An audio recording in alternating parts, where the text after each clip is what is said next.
Keto bloating is the worst kind of betrayal because you did the carbs things right and your stomach still files a complaint. In the next few minutes, I'll show you the sneaky keto food that causes it and the 7-day fix that calms it down fast. By the end, you'll know exactly what to remove, what to replace it with, and most people feel a difference in 48 to 72 hours with clear results in 7 days. And if you're new here, hi, I'm Dr. Tony Hampton, board certified in family and obesity medicine with a master's in nutrition and functional medicine. And this matters because bloating is one of the top reasons people quit keto, then blame themselves when the real culprit is hiding in the ingredients list. So comment below, what triggers your keto bloating the most? Keto tortillas, keto bars, dairy, or healthy vegetables. And that's why as a carnivore, I avoid all of these triggers. And stay with me,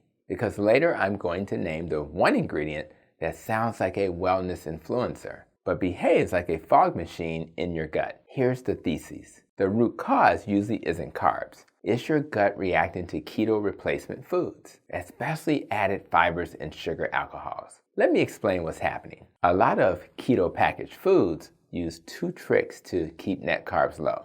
Trick 1, they pack in added fiber. Trick 2, they sweeten with sugar alcohols. Both can be low net carb, but still turn your abdomen into a percussion instrument. Added fibers like inulin, chicory root fiber, soluble corn fiber, resistant starch, often don't get fully broken down in your small intestine, so they travel to your colon, where your gut bacteria see them and say, finally, a buffet. When bacteria ferment these fibers, they produce gas. That gas isn't a sign you're broken. It's a sign your microbiome is employed. Now, sugar alcohols like maltitol, sorbitol, xylitol, mannitol, and even erythritol for some people can pull water into your intestines, so you can get a double hit. Gas from fermentation plus water shifting into your gut. Translation, you can eat a keto bar at 10 a.m. and by 2 p.m., you look like you're smuggling a yoga ball under your shirt. And here's the part nobody talks about. Bloating changes behavior. You start skipping meals, grazing, or chasing relief with more keto snacks. And suddenly, your diet is less keto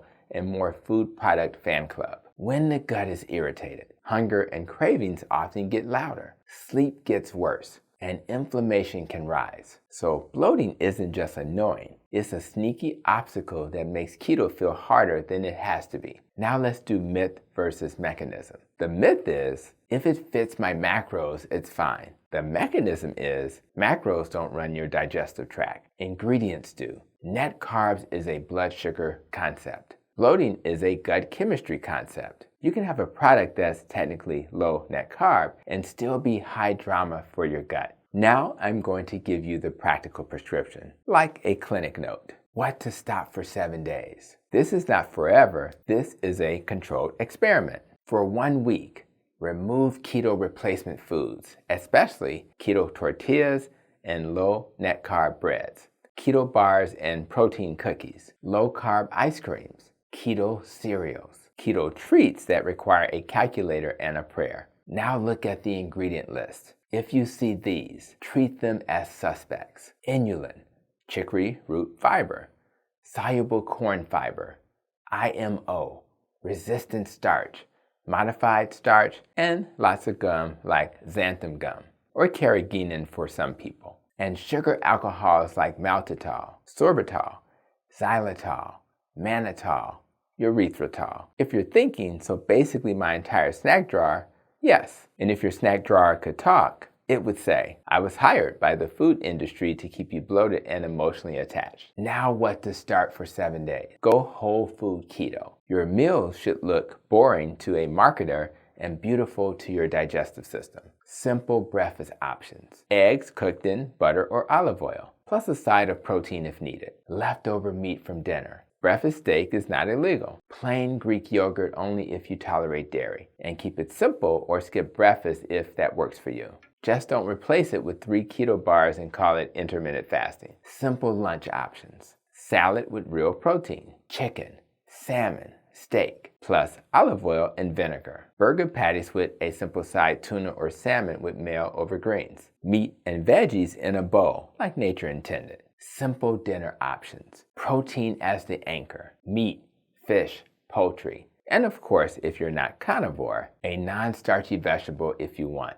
Zucchini, spinach, asparagus, green beans. A simple fat, butter, olive oil, avocado oil. Here's the snack rule during the reset. If you need a snack, keep it simple. Hard-boiled eggs, olives, a small portion of cheese if tolerated, a handful of macadamia nuts if nuts don't bother you. Or here's a wild idea, eat a larger meal next time. Now timing, because timing can either help your gut calm down or keep it on a treadmill. Finish your last meal at least 2 to 3 hours before bed. Your gut needs a shutdown window. If you keep digesting all night, you're more likely to wake up puffy, sluggish, and hungry, like your body had a late night staff meeting without you. Also, if you're bloated, avoid doing fat challenges. If you're taking shots of oil like it's a wellness ritual, your gut might not apply. Spread fats across meals instead of dumping a bucket of fat into one sitting. Now, what to measure? The scale is not a reliable bloat detector. Measure these instead for 7 days. Waist measurement in the morning.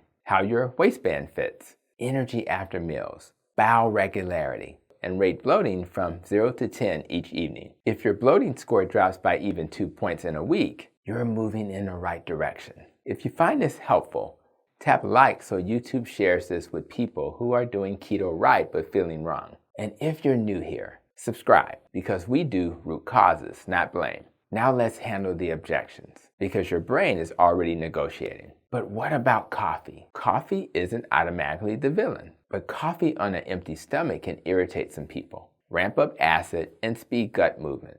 Try having coffee after a few bites of food. And if your coffee includes keto creamer, with gums, fibers, and sweeteners, that's not coffee. That's a lab report. But what about dairy? Dairy is a common keto bloating trigger. Some people don't digest lactase well. Others react to dairy proteins. If you're bloated, remove heavy cream, milk, and soft cheeses for 7 days. Many people tolerate butter or ghee even if other dairies bother them. You may say, but vegetables make me gassy. Sometimes, yes. And I totally get it, which is why I don't eat vegetables, especially cruciferous vegetables like broccoli and cauliflower. If that's you, switch for a week to lower bloat options like zucchini, cucumbers, spinach, asparagus, and cook vegetables well. Raw and country can be healthy, but still sound like a marching band in your intestines. And if all else fails, consider becoming a carnivore like myself. You may ask, I work night shifts. Night shift changes digestion and hunger hormones.